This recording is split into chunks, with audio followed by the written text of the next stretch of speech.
Hello, I'm Paul Estabrooks. A few weeks ago on this series that I do every weekend since the pandemic of COVID-19 began, I have been telling you about different aspects of my past and of our family's life. I told you about our move to Singapore, maybe about 18 weeks ago. And of course, that video, interestingly, has had the greatest number of views on YouTube of all of the videos that I've made in this series. Our move to Singapore.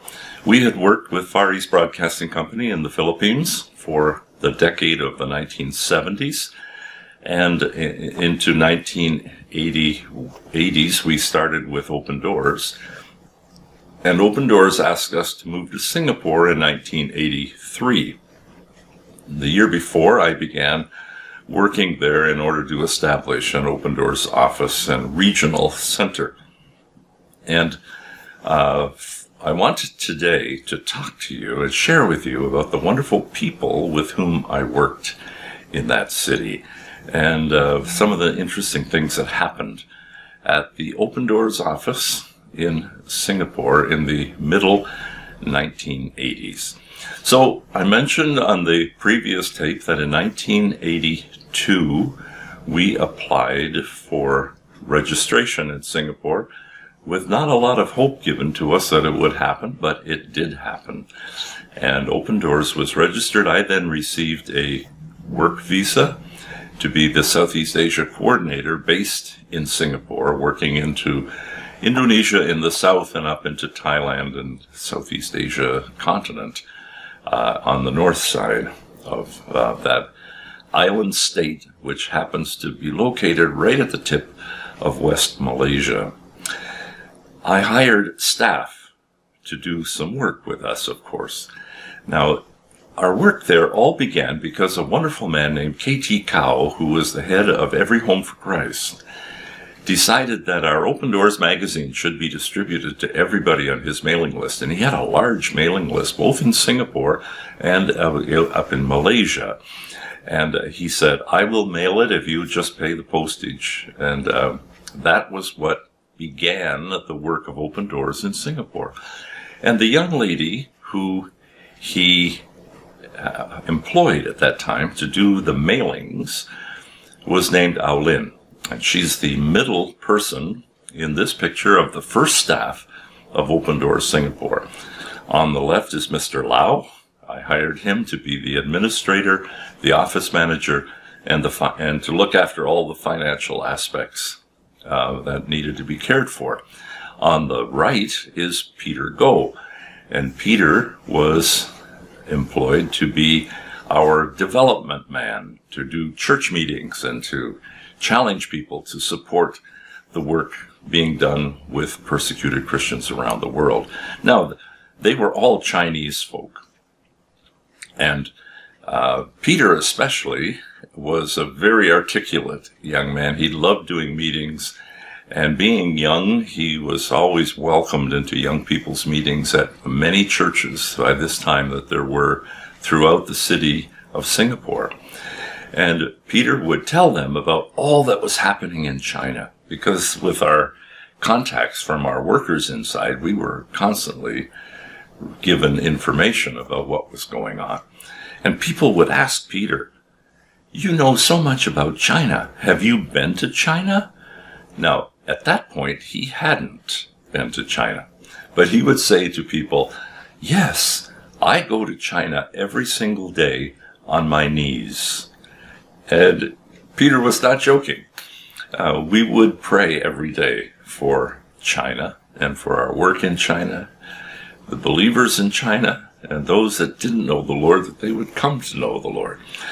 And so these three wonderful people were the beginning staff of Open Doors Singapore. Now, as you can tell by what I've shared already, Malaysia next door was very closely connected geographically to the area. And there I was able to employ a young man named Sebastian. Sebastian had worked with World Vision on the Sea Sweep ship that picked up Vietnamese boat people out of the Southeast Asia waters and took them to the camps where they were able to then get relocated, most of them to the USA. And during that time on the ship, he read Brother David's book called God's Smuggler to China. And he was very impacted by the ministry, and he had a vision of his own, him and his wife and someday children actually working in China. And so when I met Sebastian, we hit it off immediately, and he agreed to start off by working in development in Malaysia. He was from Malaysia, but his wife Susan, who he had just married at the time, was a Singapore girl.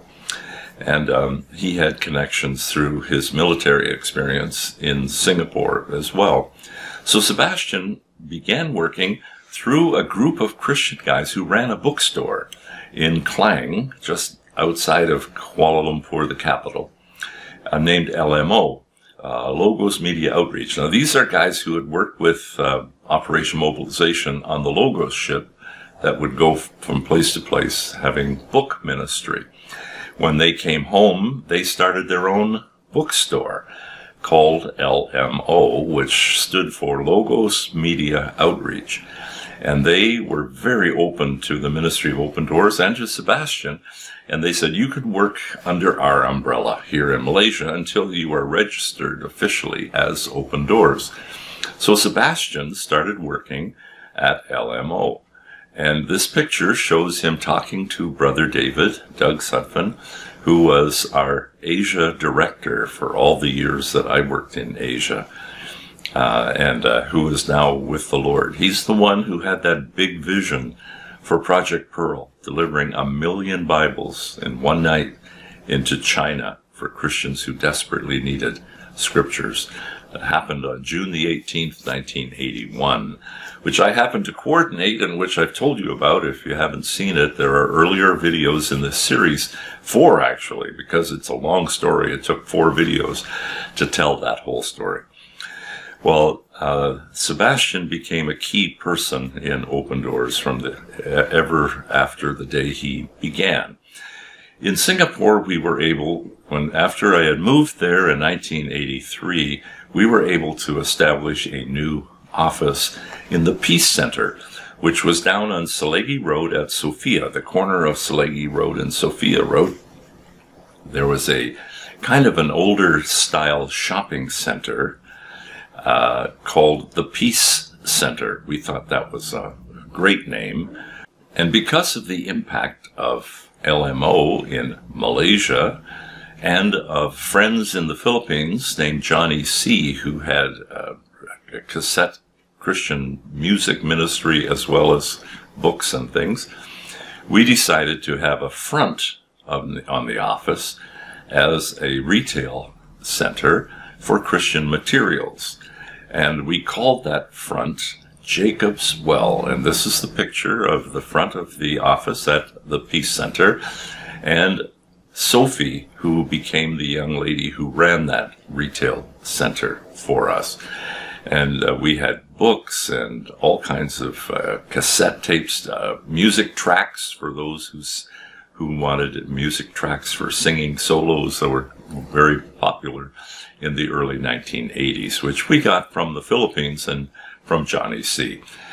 This picture is Mr. Lau coming in the front door of Jacob's Well, and you can see on his right and left the things, and then over further to his left and to your right was another area of that front shop where we had all kinds of Christian materials for sale. And behind the shop, at the back half, it was actually larger than the shop itself, was Open Doors.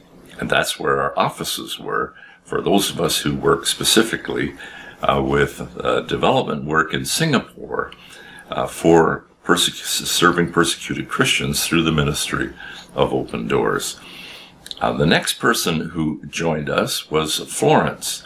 And Florence joined because we were looking for someone who would be able to brief and debrief couriers who would bring us information and also take Bibles into China. Florence was Chinese, a local girl who had had some considerable experience and in the past with different ministries, including Jackie Pollinger in Hong Kong.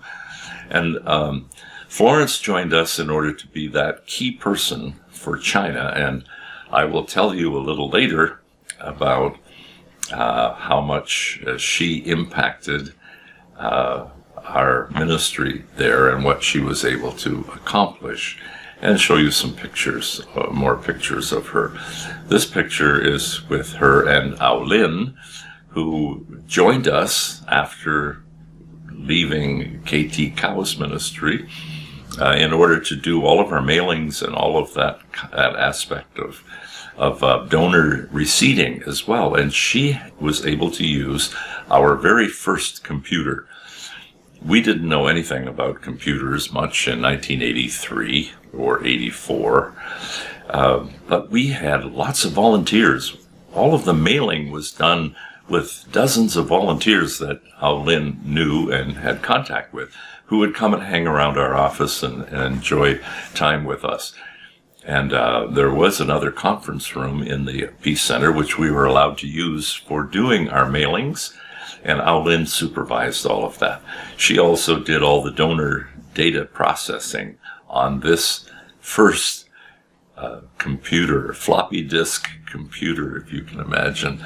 Oh, that was the introduction. And so these young people all knew about computers. They're the ones who recommended what we got and helped us whenever we had a problem with it as well.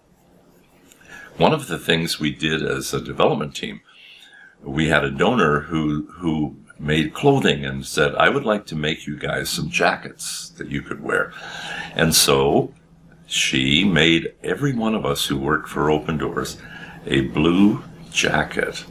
And this is what the girls looked like in their jackets.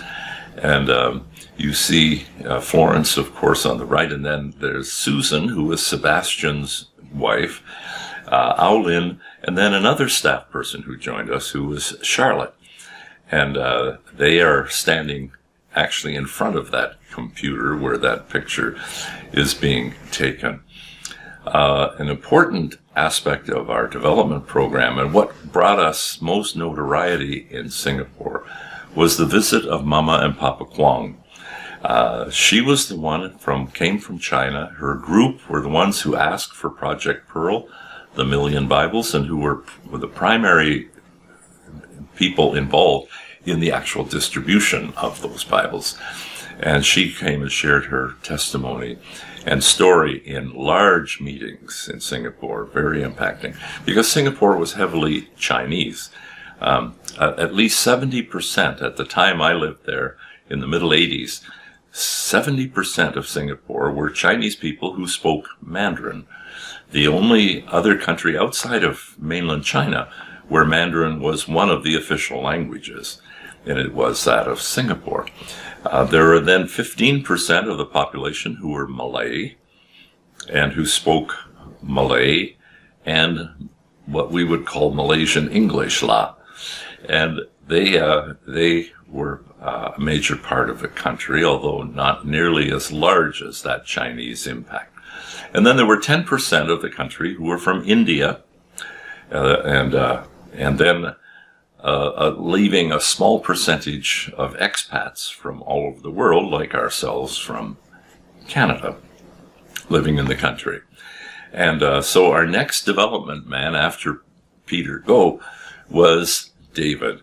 And David joined us. He had worked also with Operation Mobilization, and he came on, and you see here his, of course, blue jacket. We all wore our blue jackets when we were doing public ministry, and a book table. This would have been about 1985, and there were lots of different books we had available on our table when we were at mission conferences and church meetings.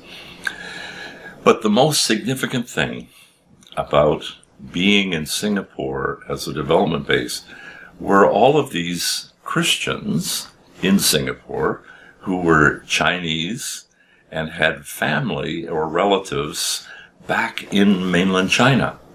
And then by the 80s, they were very easily able to go back to the country and visit with their families, especially now that the Cultural Revolution had ended by at least 10 years, and Deng Xiaoping had established the open door policy, and everyone was welcome to come back and visit family. Well, we were able to maximize information about the church in China through these visits. Before Florence joined us, it was just Mr. Lau who would sit and talk with people when they came back from their trip to China. And many of them would give us pictures. Some of the earliest pictures we have of house church meetings in China were these. And they were personally given to Mr. Lau and enabling us as Open Doors to share with people just kind of generic pictures of Christians worshiping together in China in the 1980s as this house church movement began to just mushroom across the country. And everywhere people went, there were house churches. And it was just an amazing time. Well, we also had people taking Bibles into China who were willing to do that. And that's what Florence worked at. She would do the briefing and the debriefing as they came back. And one of the most unusual stories we have of that was a young man who was a quadriplegic. His legs were not functioning at all. And so he went to China in a wheelchair. And he said, I want to take Bibles to China. And what are we going to say? No, sorry, you can't. You're a handicapped person. And so we gave him Bibles. He put them in a suitcase. And the irony was, because of his wheelchair, he couldn't carry a suitcase. The customs people in China carried his heavy, heavy suitcases. He actually had 2 of them, and they were loaded with Bibles. And they carried them into the country for him because he was handicapped. And he was so excited, and he came back to share. And he often even shared in meetings for us about his experiences, not only in taking Bibles into the country, but in visiting with the people. See, because when you're a Chinese person and you speak Mandarin, it's a very easy contact for you. For people like me who only speak English, I have to have somebody to interpret, and I have to be much more careful in visiting people in that country as well. Well, Florence also went to China herself. I know she did several times, but certainly the first time was when she was working with us. And so, like everybody, she had pictures taken at the Great Wall and at the Tiananmen Square in Beijing. But her most famous picture, and the one I love the most, is this one. And she's here in Shanghai in this picture with the most famous pastor in China. This is Pastor Wang Mingdao and his wife Deborah. Wang Mingdao was a pastor in Beijing who refused to join the government-controlled church, and therefore he went to prison. He had 2 prison experiences, which totaled 23 years. And he's the one who, when he got out of prison at 90 years of age, and he's more than that in these pictures, he said, my 23 years in prison was my honeymoon with Jesus. That's how he described it. And his wife Deborah was in a women's prison for many of those years as well. And they later lived in Shanghai, had a wonderful ministry in their last years of encouraging Christians, even though he was somewhat deaf and becoming even blind. But just a wonderful person. And Florence has one of the best pictures taken of Wang Mingdao and Deborah. Well, this now is the final team that we had while I worked and lived in Singapore, which was only a short 3-year term. I had wished it would be more, but our kids were ready for school in North America, not having lived in North America, and I was asked to come home and start the Canada office. And next week I'll tell you about the Canadian team that developed in Open Doors and in my experience. Sebastian was to come and be the director after my time, and they had a wonderful farewell for us as a family, and we appreciated the love and experience that we had in that incredible city with wonderful Christian people with whom we worked. My last day in Singapore, living there, was June the 15th, 1986. And on that day, I happened to turn 44 years of age, and it also happened to be Father's Day. It was a Sunday, and it happened to be the last Sunday we would be at the home church where we went and attended while we were in Singapore. So it was a very significant day. The next day, on the 16th in the morning, we were off on the airplane heading home to Canada. And so our home church asked me to preach a farewell message on that Sunday, our last full day in Singapore. And being Father's Day, I chose a text from 2 Corinthians where the Apostle Paul talks about how he ministered among them when he established the church in Corinth as a father. And he describes the characteristics of acting or ministering like a father. He said, I encouraged you, I comforted you, and I exhorted you to live lives worthy of God. And I hope that's how I will be remembered as a father, one who encouraged, comforted, and exhorted others to live lives worthy of God.